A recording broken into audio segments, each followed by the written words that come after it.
Okay, today's word comes from 1 Corinthians 13. If I speak in the tongues of men or of angels, but do not have love, I am only a resounding gong or a clanging cymbal. If I have the gift of prophecy and can fathom all mysteries and all knowledge, and if I have a faith that can move mountains, but do not have love, I am nothing.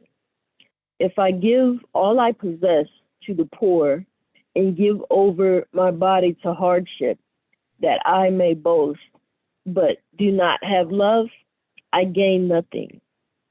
Love is patient, love is kind.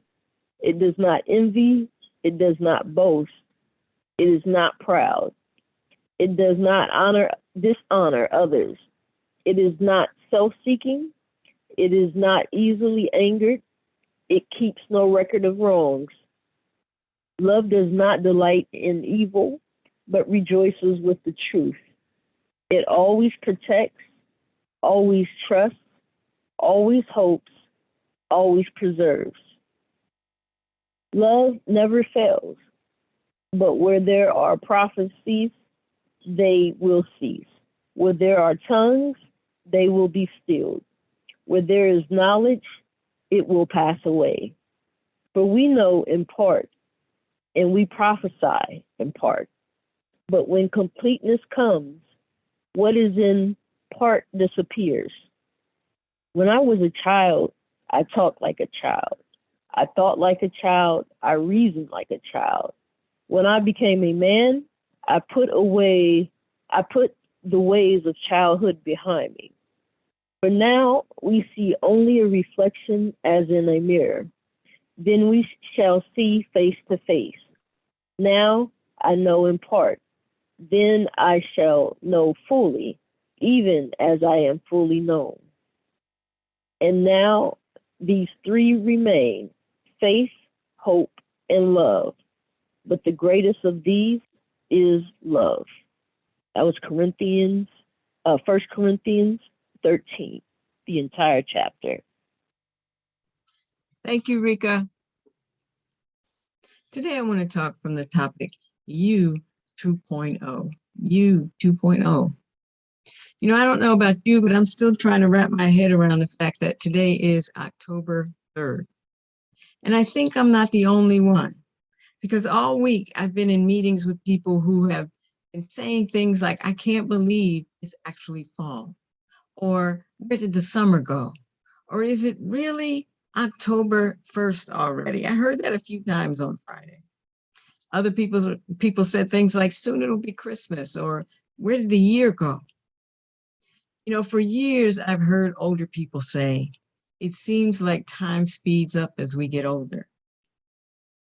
The truth is, time isn't speeding up. It's our perception of time that changes as we get older.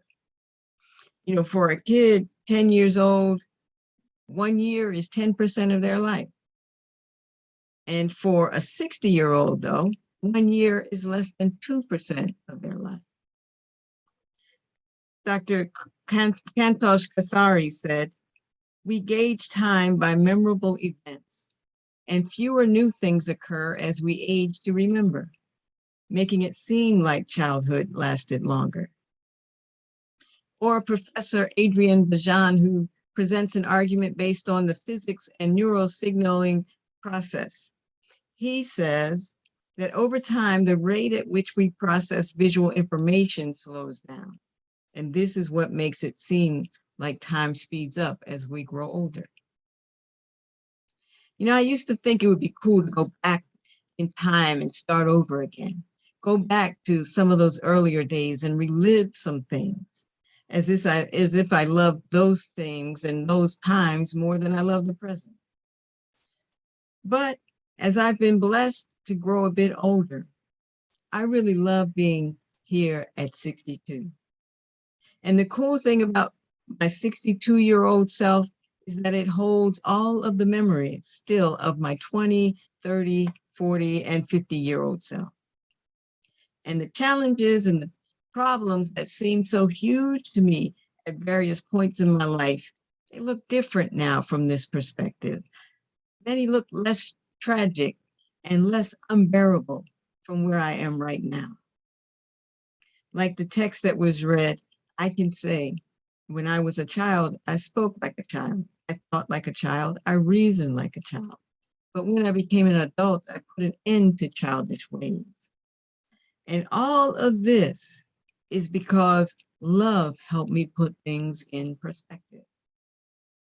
A text for today speaks of love. It comes out of what's referred to as Paul's first letter to the church at Corinth. And it's one of those best known scriptures. It made it kind of scary to try to preach from that text because everybody's heard it. I read somewhere that it would be the biblical text most likely to be chosen for an anthology of great literature. It's often recited at weddings or chosen as the scripture for a wedding because it speaks about love. And then we read it as though it was written to instruct couples on how they should treat one another. I mean, that's true. If you really read the words, yes, we should treat each other with kindness and patience and all of those qualities. But that's not really the case of why this text was written. The passage was actually targeted for a very conflicted community of faith who were engaged in an intense power struggle. This 13th chapter of 1 Corinthians is situated between two chapters that address the community's quarrel over spiritual gifts. Some people thought the ability to speak in tongues was the greatest gift. Others thought interpretation was greater, or teaching, or the ability to prophesy. But Paul steps in and says these extraordinary gifts, these grand abilities, these skills of extravagant actions, he said all of these are empty if there's no love in them. I read, no matter how magnificent the accomplishment, power, or action, when love is missing, the exercise in question becomes vain, selfish, fruitless, and individualistic. That's why at the end of the 12th chapter, Paul says to strive for greater gifts. And he says, and I will show you a more excellent way. So that's why he tells of his own spiritual journey in this 13th chapter. He basically shares that he learned that none of these other gifts matter. And then he goes on to list what love is, that love matters, but he had to tell him what love is and what love is not. He said, love is patient. Love is kind. Love is not envious or boastful or arrogant or rude. It does not insist on its own way. It is not irritable or resentful. It does not rejoice in wrongdoing, but it rejoices in the truth. It bears all things, believes all things, hopes all things, endures all things. Love doesn't stoop to petty retaliation. It demonstrates patience. It shuns competitiveness. It resists keeping a scorecard. It remains hopeful. If you read the list thoughtfully, you'll realize that this was written to some very troubled and contentious people. But it suggests that love primarily functions well in situations of stress and conflict. That's where it's most needed. Because it says love bears or endures all things, believes all things, and hopes all things. On one hand, love represents that kind of running forgiveness that is a main ingredient in any meaningful or sustained relationship, whether it's your family, your partner, community. Love represents that running forgiveness that you need to have if you're going to have any lasting, meaningful relationship. But on another level, it establishes love as the context in which the difficulties of life are met. How does it do that? Because love is never held alone in oneself.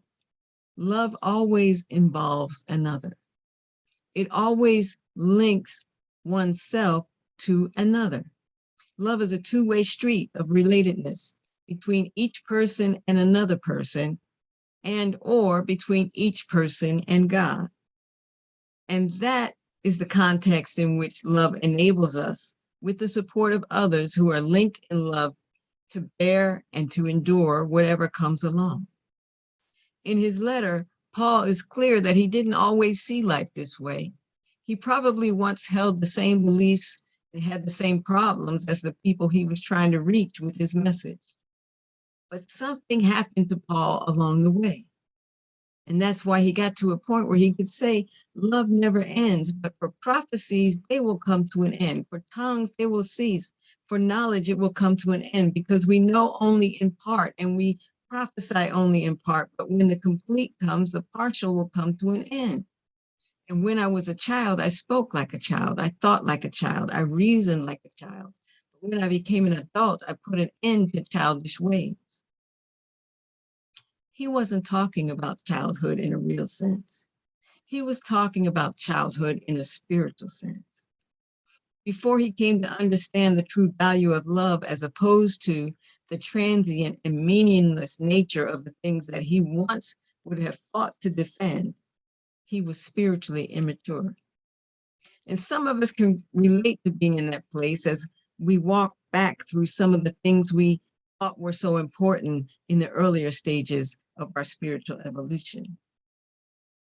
This week, I read a book entitled Falling Upward, A Spirituality for the Two Halves of Life. And it's written by Richard Rohr. It was one of those books that you read, and as you read it, you're saying to yourself, wow, this really resonates with me. I don't know why, but it just kind of connects with our own consciousness, because it's kind of something that was in us, but we didn't really know it. In the book, Rohr suggests that we live not one solid continuum of life, but he suggests that we live life in two halves. For most of us, the first half ends sometime in our 30s or 40s. For some people, it's earlier than that. And for other people, it's later than that. Unfortunately, there are some people who never make the transition from the childhood stage of life to the later stages of life. The book suggests that we actually really live in a first half of life culture, the phase of life when we're concerned with striving successfully. We're concerned with establishing an identity, a home, relationship, friends, community, securing and building a proper platform for our only life, where we're trying to make a brand for ourselves. All of these things are important in the first half of life, along with the laws and the rules we were taught to follow at home and at church and at school. The structures of our youth in many ways kept us safe. They gave us a path to follow. They gave us some guide rails. I sometimes think back on things like my previous, more traditional religious beliefs, even when I believed in God being more punitive and loving. Those were things that were like those bumpers you see. You ever go bowling and you see, maybe you use them yourself, in a bowling alley, they put these bumpers in the gutters so that the ball doesn't fall in the gutters, but the ball will keep going straight down the lane, will continue moving forward. That's what those rules were like when we were growing up.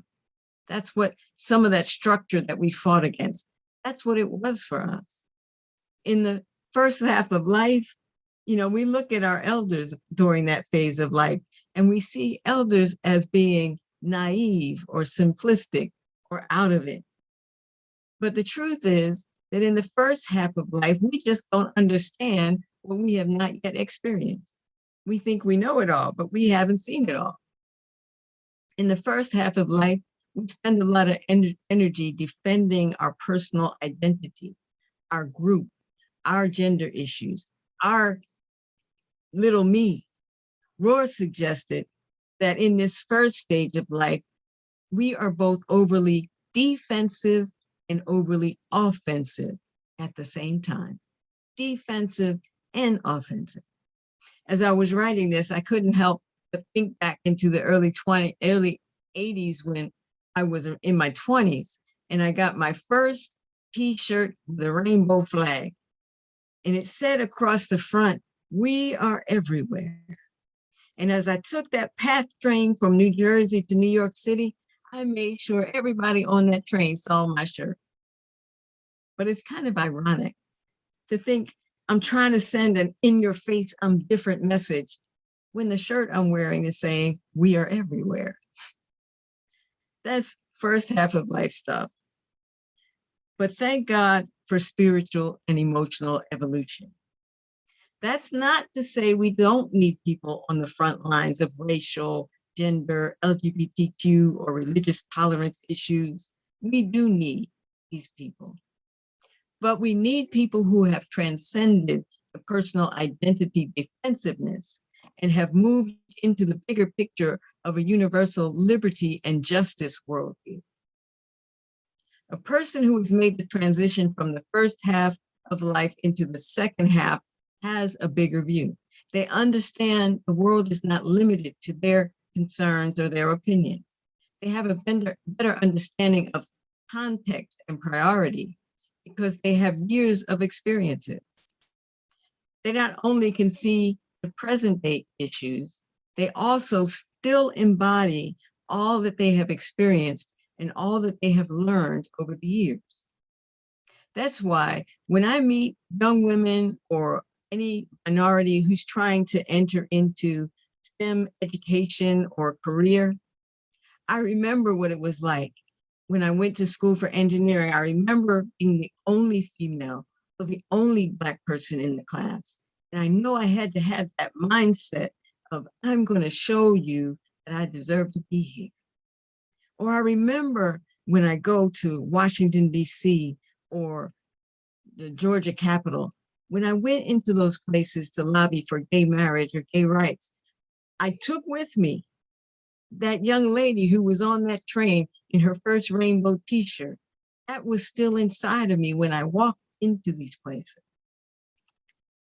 When we try to help a friend who doesn't know how they're going to make it through a breakup, a loss, or even an illness, from our second half of life wisdom, we still carry with us the times we went through difficulties and the ways we made it through, and we're able to empathize.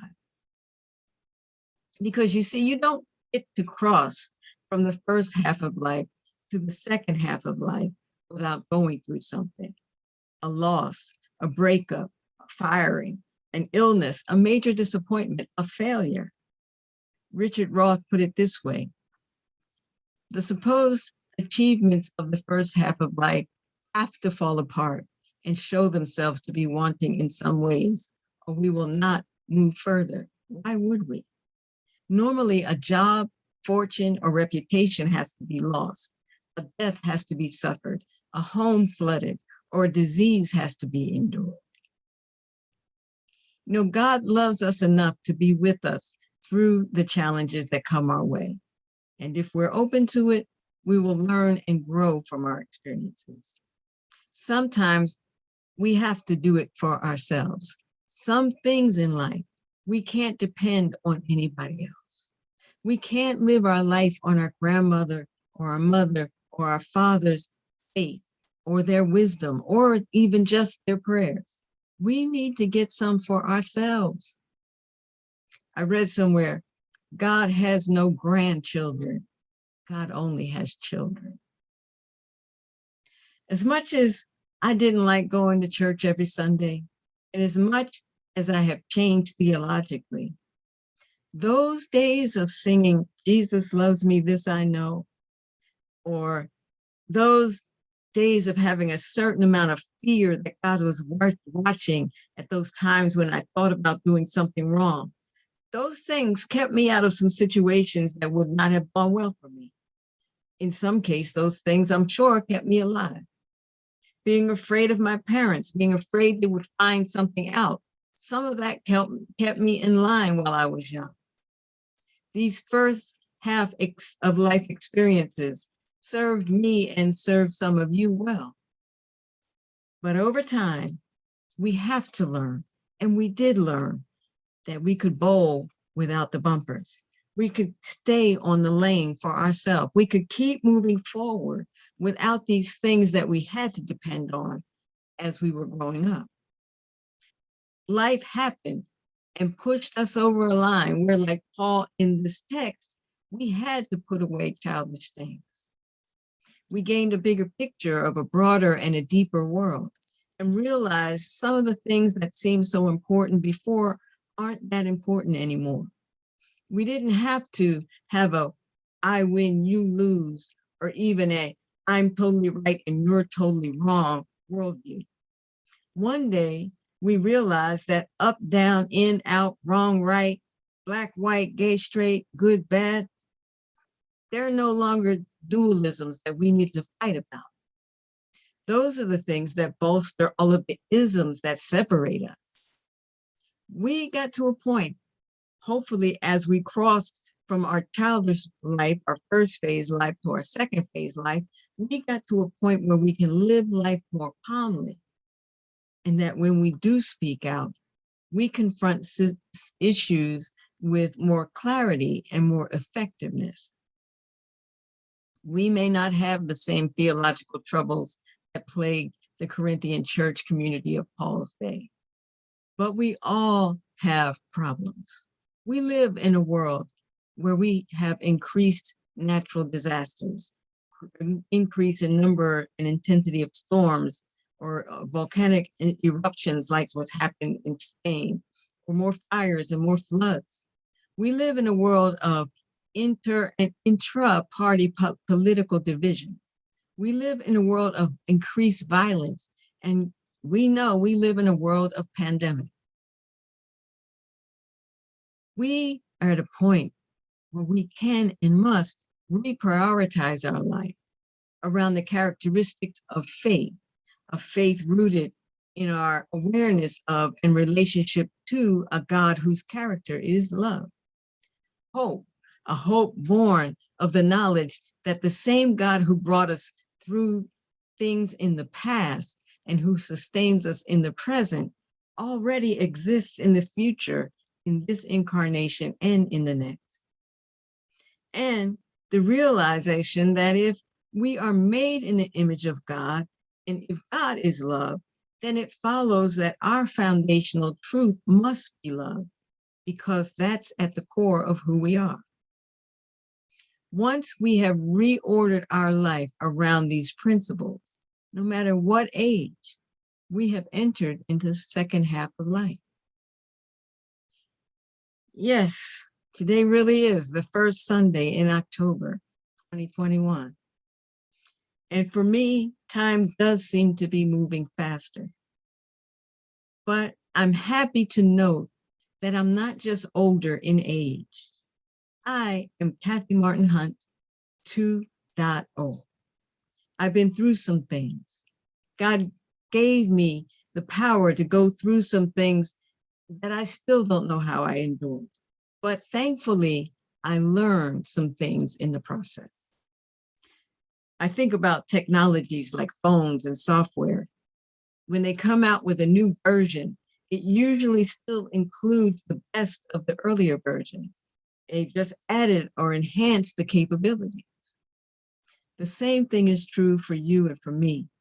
God has invited us for an upgrade, where we put away childish things and recognize the things that will empower us to lead others into a better world. It's notable that it's October, because many new technologies introduce upgrades in October and in April. So on October 3rd, 2021, it's time for a new release. It's time to release or upgrade to a U 2.0, a new version of the awesome person that you are, a new version with the new features of faith, hope, and love. And the greatest of these is love. Thank you for listening.